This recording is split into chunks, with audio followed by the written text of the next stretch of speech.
Okay, our next topic is looking at some properties of skeletal muscle, specifically the physiology of skeletal muscle.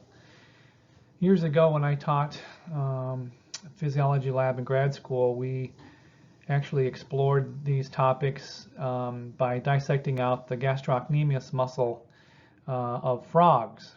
These are basically the calf muscle, and hooking it up to a machine called a physiogrip, which was connected to a physiograph machine, and then we applied different stimuli to the muscle and looked at the response of the muscle. We don't do that any longer. A lot of it's simulation, unfortunately. I think there's a lot to be gained by looking at it in real muscle tissue, and there are some experiments you can do with your own biceps muscle of the arm and stimulating it and that kind of thing as well. And that's kind of what this student is doing down here in the photograph, and they're recording this on the computer. So let's look at a couple of these different properties of skeletal muscle. We need to define a few topics and terms before we kind of get into some more details. And this is, of course, the first structure we want to talk about, called a motor unit. You got to think back to our previous discussion when we were talking about the neuromuscular junction. And remember that involved the motor neuron and its axon coming down and synapsing, connecting to various muscle fibers. Not really touching them, remember, because there was that cleft between the bulb of the axon and the sarcolemma of the muscle fiber. So this is defined as, again, a single motor neuron and what muscle fibers it innervates or comes into very close contact with and controls. So if a sufficiently strong stimulus comes down a motor neuron, then presumably it's possible that those muscle fibers that it synapses with might very well contract. So here we see a slide that shows two different motor neurons, one that we've numbered number 1, and here's of course number 2. Number 1 comes down and it appears to come into close association with the purple colored muscle fibers. So let's think about 3 of them there, right? And the other motor neuron, number 2, is making neuromuscular junctions or connections with, it looks like, 2 muscle fibers, those that are colored red. It's possible that a single motor neuron might synapse with just a handful of fibers, or there are situations where a single motor neuron may connect to hundreds of individual muscle fibers. In other words, making hundreds of neuromuscular junctions from a single motor neuron to a multitude of muscle fibers. Another thing we need to define is the threshold stimulus. Remember I told you earlier that in some of the experiments we used to do years ago where we would stimulate the gastrocnemius muscle of a frog that had been dissected out of the frog and hooked up to a physiogrip machine, physiograph machine, and we would apply various stimuli to that muscle and look at its response.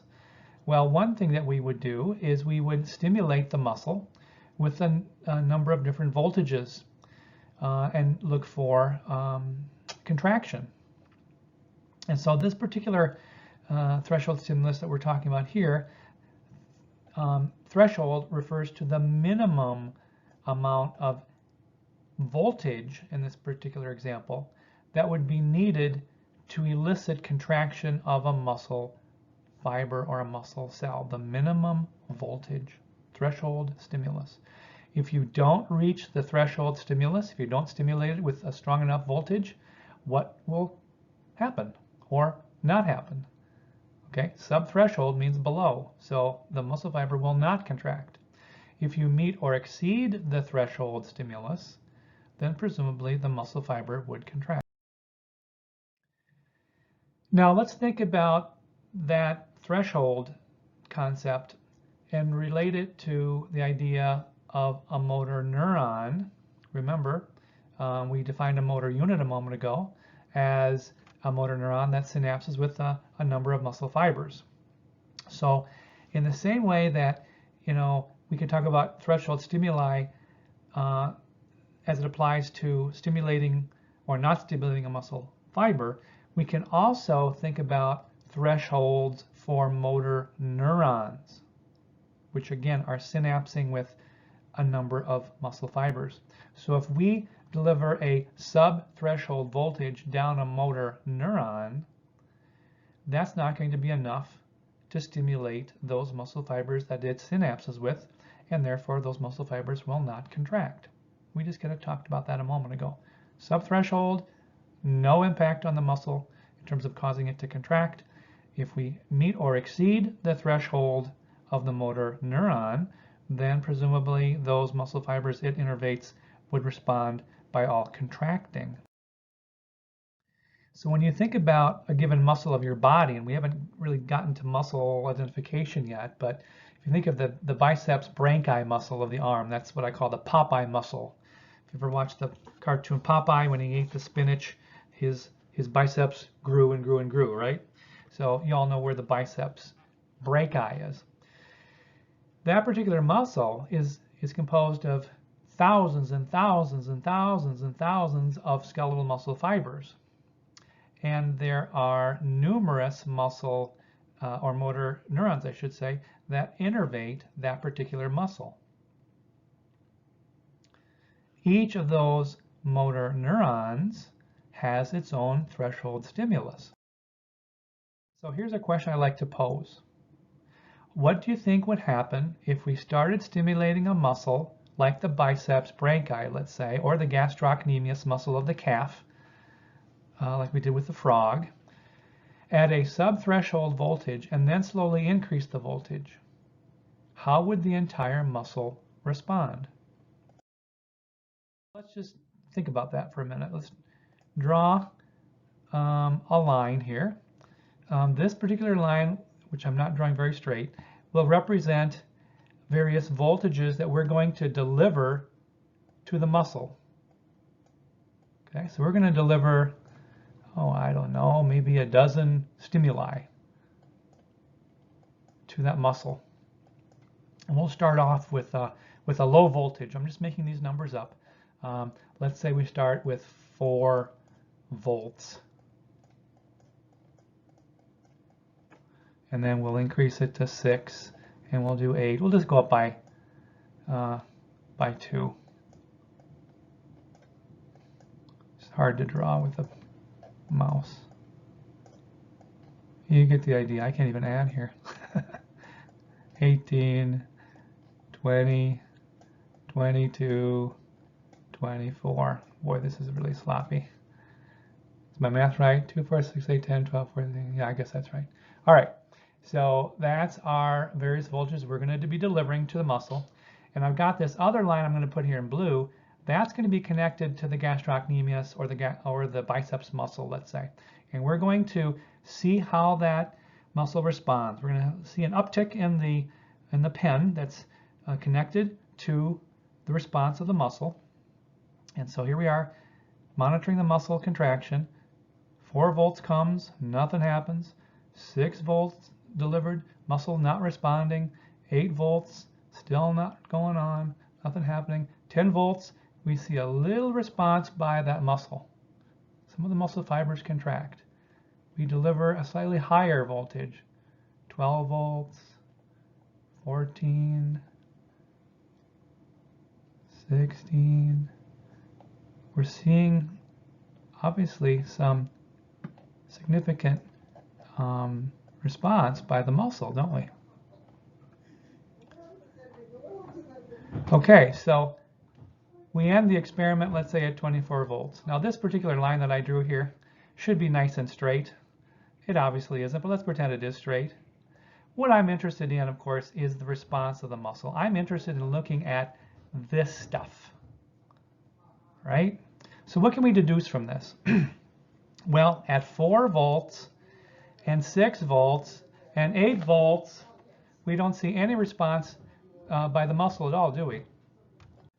But then beginning at 10 volts, we see some slight response, some contraction of some of the muscle fibers in that larger biceps brachii muscle. At 12 volts, there's more muscle fibers getting contracted, and so forth and so on as we go up to 14 and 16 and 18 and 20. The numbers of muscle fibers continues to increase in terms of contraction. Once we get to 20, 22, and 24 volts, let's assume these lines are all the same height, there's no further increase in the magnitude of the contraction. That's what we're measuring here with our blue pen. So what can we deduce from this? Well, at 4, 6, and 8 volts, we would define these as sub-threshold voltages. In other words, the muscle, or the motor units, I should say, which are made up again of a motor neuron connected to a number of fibers, we're not reaching the threshold of any of those motor units. At 10 volts, we are getting some motor units responding, right? And their muscle fibers are in turn contracting. And then as we increase to 12 and 14 and so forth, the number of motor units is increasing over time, and more of the muscle fibers that they're connected to are contracting. Once we've gotten to 20 volts and beyond, we've reached the maximum of the threshold voltages of all of those motor units that are part of that larger biceps brachii muscle. We can actually see this very same data if you were to hook an electrode up to a muscle and another device to record the contraction of the muscle. This is exactly what you'd see. Another interesting phenomenon or property of skeletal muscle is called the single muscle twitch. And here we deliver a single stimulus to the muscle, and we look at how it responds. And we see three different components to this single muscle twitch as outlined in the red, blue, and orange regions: the latent period, period of contraction, and period of relaxation. It's here that we're delivering the actual stimulus. And note there's a little bit of gap in terms of time before the muscle actually begins to show evidence of contracting. Well, what's going on there during the latent period? Well, think about it. We're delivering the stimulus to the muscle. In other words, the neurotransmitters are being released at the neuromuscular junction. They're bonding to receptors on the folded sarcolemma. There's sodium that floods into the sarcolemma, causing a muscle impulse to be generated. That races down the sarcolemma, goes into the T-tubules, right, and reaches the sarcoplasmic reticulum. All of that happens during the latent period. Well, what about from this moment in time to where we reach maximum contraction, called the period of contraction? What's happening physiologically during that period? Think about it. We've got the muscle impulse generated. We said it just raced down the sarcolemma, went into the T-tubules. The sarcoplasmic reticulum responded by releasing calcium. And now you got to go back to the sliding filament model and remember what happens there. The calcium binds to the troponin. What does the tropomyosin do in response? Remember, it moves off to the side. Why is that important? Well, that, remember, opens up the myosin binding sites on the actin. And when you do that, in the presence of ATP, those cross bridges of the myosin can come up and grab on, and we begin that ratcheting process whereby the sarcomeres begin to shorten, right? That's all taking place during the period of contraction. Well, what about from this moment, peak contraction, down to where we reach our relaxed baseline, the so-called period of relaxation? How do we induce relaxation in a muscle? Well, go back to that table. We have to go back to the neuromuscular junction and talk about how the acetylcholinesterase enzyme degrades the neurotransmitter, right? Removes it from those receptor sites. If that occurs, will sodium move in to the muscle cell membrane and depolarize it? The answer is no. We stop depolarization. We stop muscle impulse generation. So there's no more muscle impulses traveling down the sarcolemma.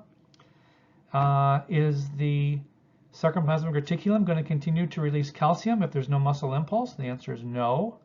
So what happens to the calcium? Well, again, refer to that table. It talks about how the calcium is actively transported from the troponin back into the SR, the sarcoplasmic reticulum. And if you remove calcium from the troponin, what happens to the tropomyosin? It slides over and blocks those myosin binding sites on the actin. And therefore, there's no further contraction that can take place. There's no interaction between those two myofilaments anymore. And therefore, we see the Z lines starting to go further and further apart, and the muscle begins to relax. And we return back to a baseline. Here we're looking at what effect increased frequency can have, well, frequency in general, I guess, in this particular slide, on muscle contraction.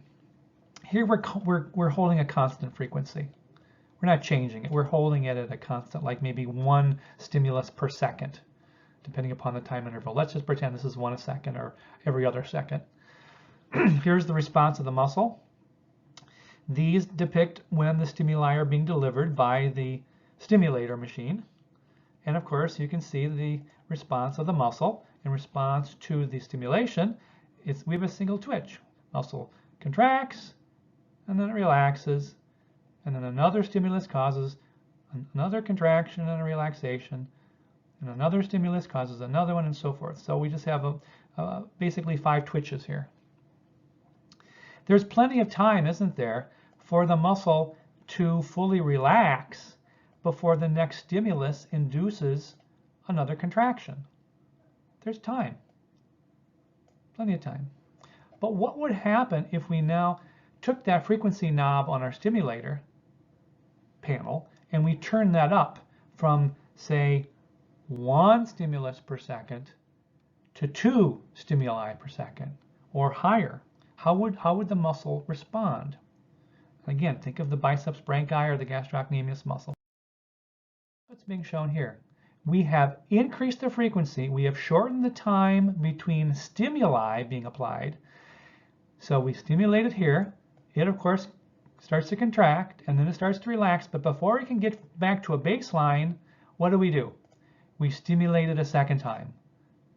And therefore, how's it going to respond? Well, it's going to contract again. And notice what happens. The magnitude of the contraction, the force of the contraction, is higher the second time than it was the first time.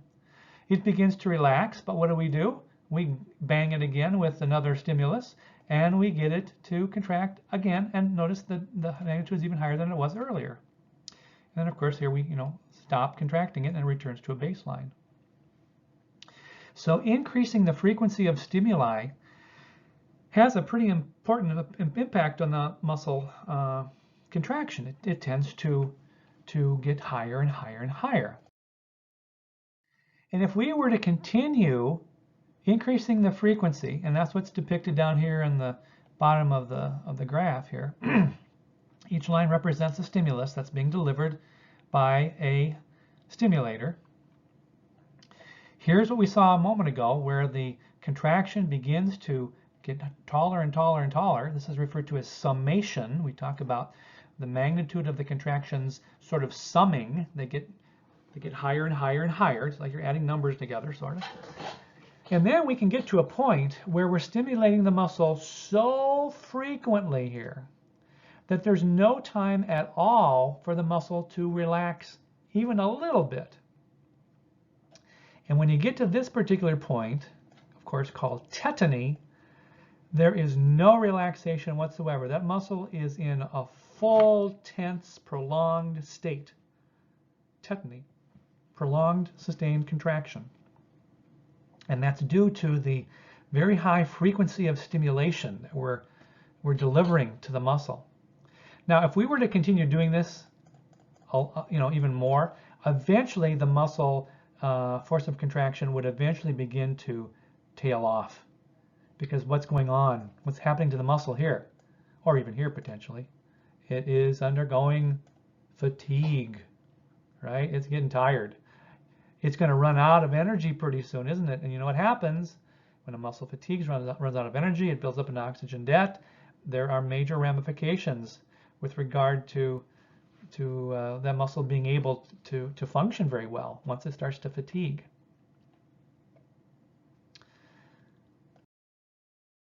It's interesting to note that even though this is a bit of a theoretical or experimental phenomenon that we see in skeletal muscle, this notion of if we increase the frequency, we see initial summation, and if we were to continue increasing frequency of stimuli, we'd induce this tetany. The reality is that we do put some of our muscles into partial tetany on an everyday basis, when we walk, when we swim, when we walk, lift weights, as it mentions here. Any sort of physical activity, even if it's just walking, does induce partial tetany in, say, our leg muscles or our back postural muscles as we sit on a chair, let's say, without a back, like a bar stool. But you know that you can maintain your posture in a seat without a back, but what will eventually happen if you sat there for 6 hours? Would your muscles start to ache? Yeah, they would start to fatigue after a while, but we don't generally sit on a chair for 6 hours. We're constantly contracting and then relaxing, and constantly contracting and relaxing muscles throughout the day. So we don't induce fatigue typically in muscle, but we do often have to induce partial tetanic contraction to maintain muscle activity or muscle action.